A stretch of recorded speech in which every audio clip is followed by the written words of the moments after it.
Hi everyone and welcome back to my channel. This is Mindy Eggen, and in today's video I'm going to be showing you how to use Ranger's Perfect Pearls pigment powder on your cards along with a few other tricks for your stencils. So the first thing I'm going to do is I'm going to use my stencil to emboss. And to do that, I am using a piece of cherry red cardstock from Gina Designs, cut to 4 1/4 by 5 1/2, and I'm using the Whimsical Hearts stencil from Honeybee Stamps. I'm holding that in place on my cardstock using some low tack tape, and then I'm going to run this through my Spellbinders Platinum 6 die cut machine. To do that, I am taking away my plates, laying down the rubber mat, then my stencil and cardstock, and this blue plate on top. And that is, I believe, the kind of formula for doing embossing with the stencils. So you'll just want to check what your die cut machine uses for the sandwich. And then I'm just running this back and forth through my machine to emboss that stencil onto the cardstock. Now, while leaving that stencil in place, I'm bringing over some Versamark ink and I'm going to just smush this down all over that background, and this is going to be on the raised areas of the cardstock. Now, you can use a pigment ink if you like. You just want something that's going to stay wet for a while or sticky, and pigment ink would be a good way, a good ink to use for that.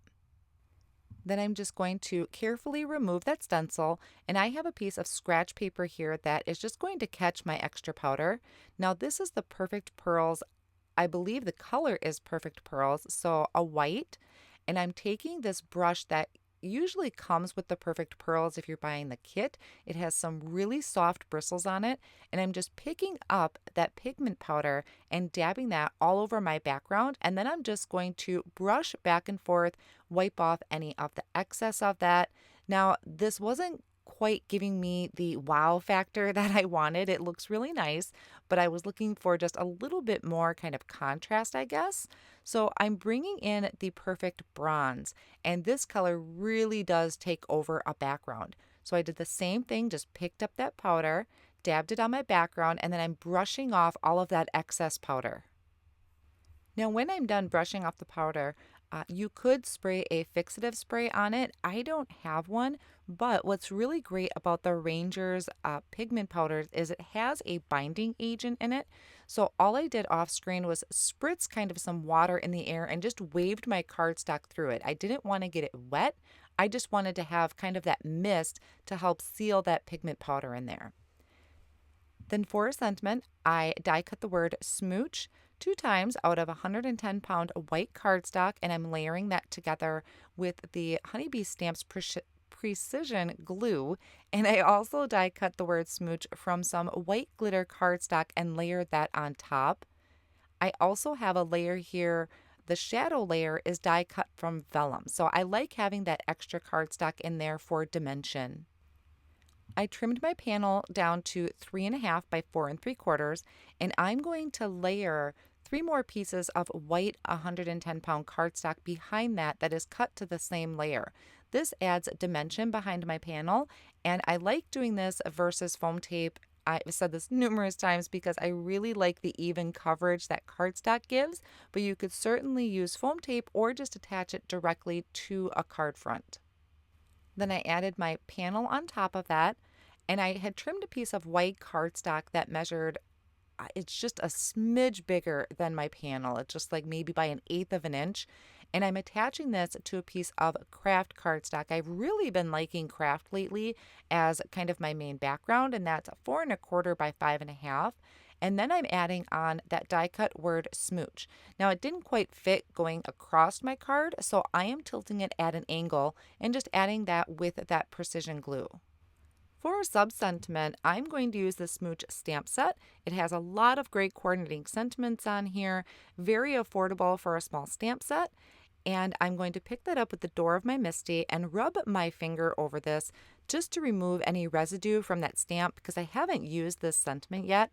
Then I'll prep my black cardstock with an anti-static powder tool, and I'm going to ink up that sentiment in some Versamark ink and stamp that down onto the black cardstock. Then I will just sprinkle on some white embossing powder, tapping off any of the excess, and I'm going to heat this with my heat tool. Now I want to trim this down into a really skinny strip, so I'm just going to bring over my paper trimmer. I like using my Fisker's trimmer for this because I can really get close to that sentiment, but sometimes it leaves a little lip on my cardstock. So here's a little trick: is I took my bone folder and I'm just going over those edges to flatten them out.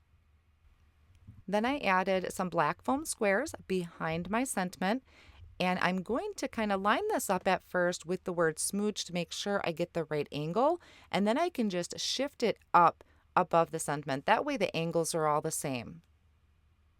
Now to dazzle this up just a little bit more, I'm going to bring in the rainbow rhinestone mix, and I'm going to attach 3 above my sentiment and 2 below. I like to use odd numbers when I'm working with any type of sequins or embellishment, and just attach that with the liquid glue. So in just a moment, I'll give you a close-up look at that bronze pigment powder on the cherry red cardstock, which I think looks really great. I'm really happy I kind of switched that up between the white. And also keep in mind, there are numerous colors in these pigment powders, and there are other pigment powders out there, but I really like Rangers. I hope you enjoyed today's card and taking a quick look at one of the many ways that you can use pigment powders on your cards. Thanks so much for joining me today, and I'll see you again soon. All of the supplies will be listed down below in the video description and over on my blog as well. And here is another video that you may like.